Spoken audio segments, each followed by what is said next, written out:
Implantation.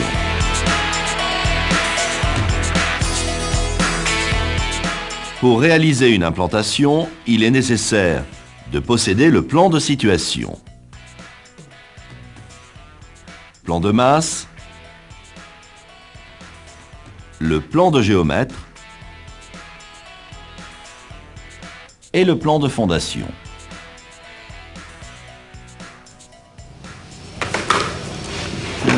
Monsieur Catino, donc je vous demande de mettre cet axe-là.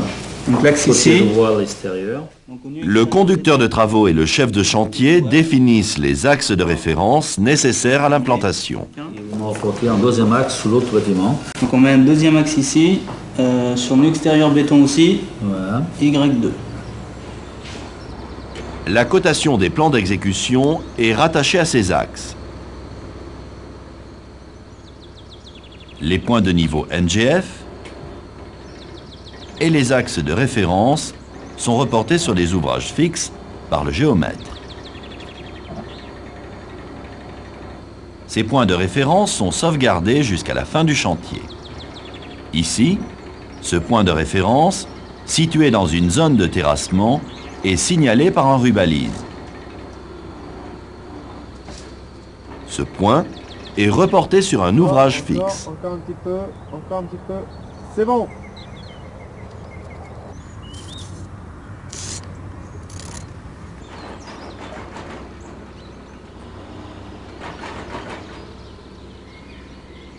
Les axes des murs sont reportés sur les chaises à partir du plan de fondation.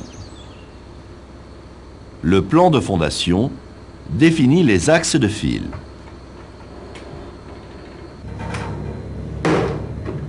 Le chef de chantier implante les chaises sur le plan.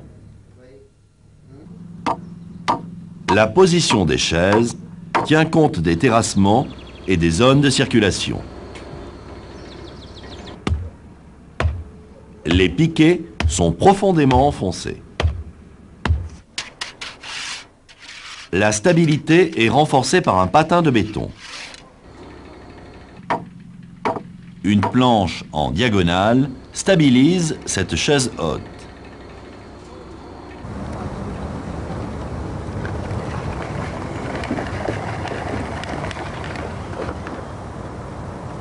Les axes sont tracés sur les chaises.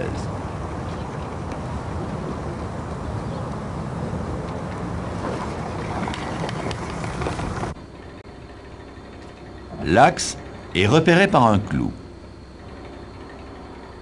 L'épaisseur du mur est repérée par ces deux clous.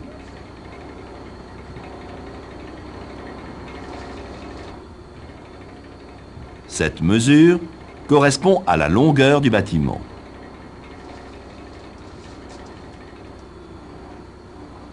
Ici, la mesure n'est pas prise de niveau.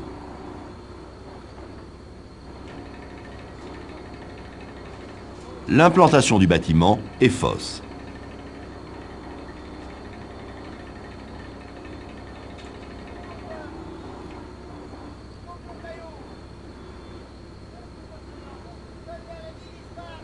Pour être précis dans les prises de mesure, les chaises doivent être de niveau entre elles.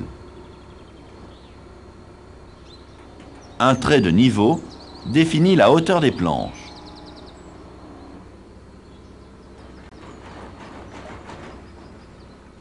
Une planche suffisamment épaisse est clouée de niveau à l'arrière des piquets.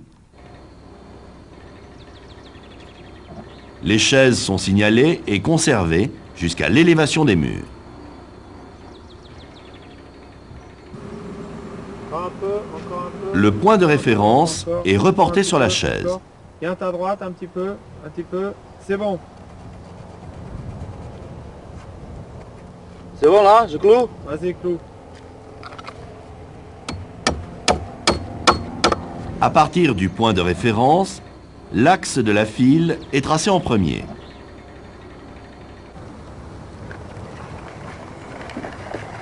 Pour éviter les risques d'erreur, les cotes sont cumulées.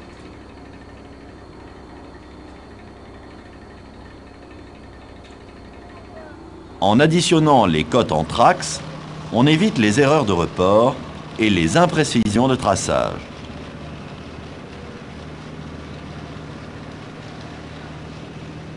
Le cumul des différentes mesures doit être égal à la cote totale.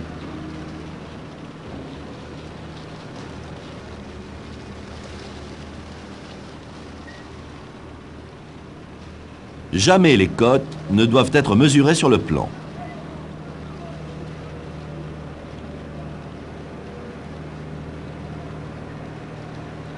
Le plan de terrassement définit les niveaux et les talus.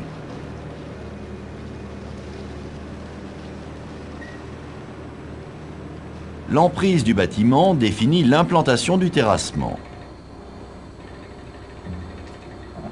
Dans le cas d'un terrassement avec talus, il faut tracer les pieds de talus,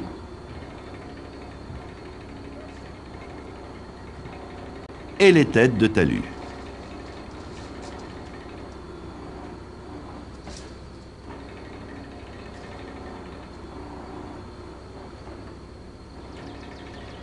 Un point de niveau est tracé à proximité.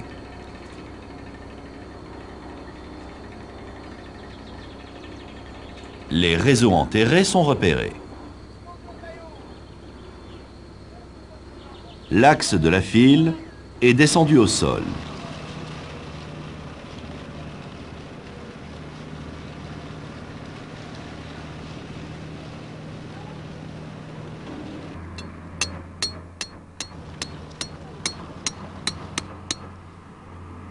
Les fouilles en rigole sont implantées.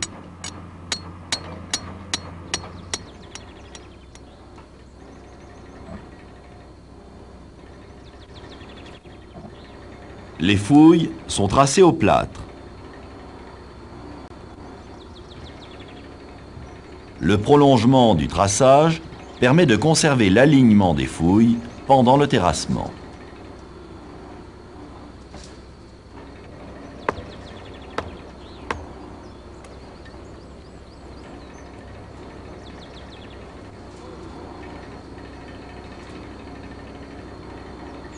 Un point de niveau NGF est matérialisé à proximité.